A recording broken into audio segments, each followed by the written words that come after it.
ఒక నగరములో రాజు ఉండెను. ఆ రాజువారి ఆవులు మేపు పిల్లవానికి తల్లి మాత్రమే ఉండేది. ఆమె రాజువారి ఇంట్లో పాచి పనులు చేస్తూ కాలం గడుపుచుండిరి. ఒక రోజు ఆవులు మేపుచు పెద్ద పెద్ద కొండల మధ్య ఆవులను తోలుకుపోయాడు.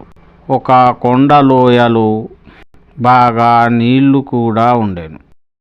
నీళ్లకు సమీపంలో ఒక పెద్ద చెట్టు, రాగి చెట్టు ఉండెను. ఆ రాగి చెట్టు కింద మునేశ్వరుడు ఉండెను. అంత దూరము ఏ మానవులు పోలేదు. అప్పుడు గొల్లపిల్లోడు గజగజ భయపడుచు బిరబిర ఆవులను ఎనికికి తోలుకుంటూ ఊరి దారి మళ్లించెను. కొంత దూరం పోయాడు. అక్కడ నీటి మడుగు వద్ద 7 ఆడపిల్లలు వచ్చి ఉండిరి. వాళ్ళను చూచిన పిల్లోడు మూర్ఛపడెను. కొంతసేపటికి మూర్ఛ ఎలుసుకొని బాగా భయపడుచు బిరబిర ఆవులను తోలుకోవచ్చెను. ఇంటికి వచ్చినా కూడా అదోలా భయపడసాగెను. భయపడుట గమనించిన తల్లి అడిగింది, ఒరే కుమారా, ఇయ్యాల ఏమైందిరా, ఎందుకిలా భయపడుచుంటివి అని తల్లి అడిగాను. అమ్మా, బాగా మోసం అయిందమ్మా.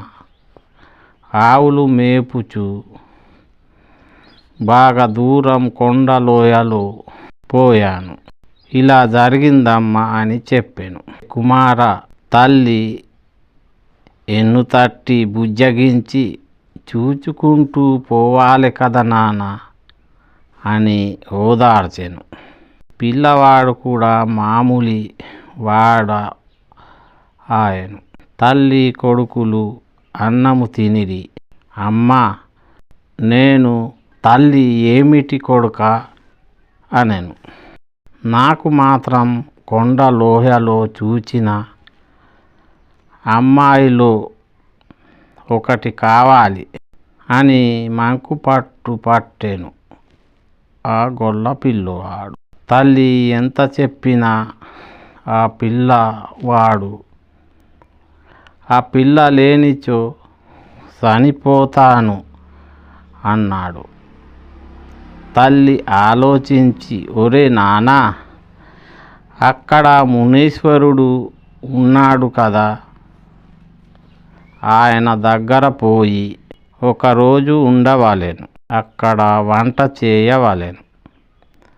ఆయన ముందు కొన్ని కట్టెలు, 2 పోయి బండలు, ఒక బుర్రెడు నీళ్లు, ఒక గంజు, కొన్ని బియ్యము, కొంత పప్పు ఆ మునేశ్వరుని ముందు వంట చేయవలెను.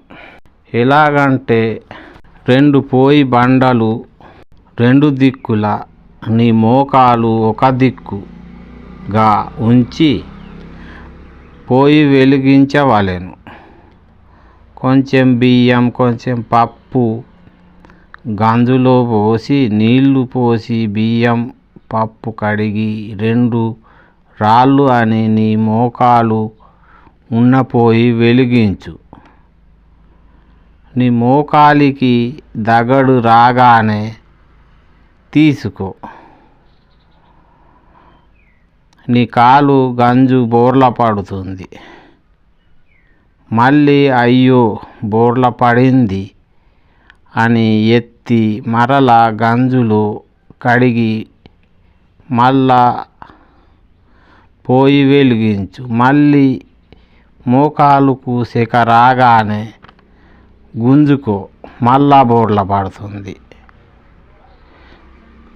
ఇలా 5-6 సార్లు అలాగే చేయి. అప్పుడు మునేశ్వరుడు ఈ పొల్లగాడు పిసోడా గడిసోడా అని మునేశ్వరుడు నవ్వుతాడు. అప్పుడు నీవు వెళ్ళి మునేశ్వరుని కాళ్ళు పట్టుకో. ఆయన విడుమని ఎంత అన్నా విడువకు. ఓరి పిల్లోడా, నీకు ఏం కావాలి ఇస్తానురా, విడువు అని అంటాడు. అప్పుడు నిజంగా ఇయ్యాలి తాత అంటూ విడిచి పిల్ల కావాలి అని అనరా అంటూ తల్లి చెప్పి పంపెను. ఆ గొల్ల పిల్లోడు తల్లి చెప్పిన ప్రకారంగానే పిల్లోడు మునేశ్వరుడు నవ్వు వరకు వంట 2 రాళ్ళు 1 మోకాలు మంట చేయుచు కాలినప్పుడు మోకాలు గుంజుకుంటూ అలానే చేయుచుండెను. మునేశ్వరుడు బాగా నవ్వెను. పిల్లోడు పోయి మునేశ్వరుని కాళ్ళు పట్టుకునేను. మునేశ్వరుడు అడిగెను, పిల్లోని ఇక్కడ 7 ఆడపిల్లలు ఉన్నారే, అందులో నుంచి నాకు ఒకటి కావాలి అనెను. గొల్ల పిల్లోడు, ఓరి పిల్లోడా, ఏమంటివిరా?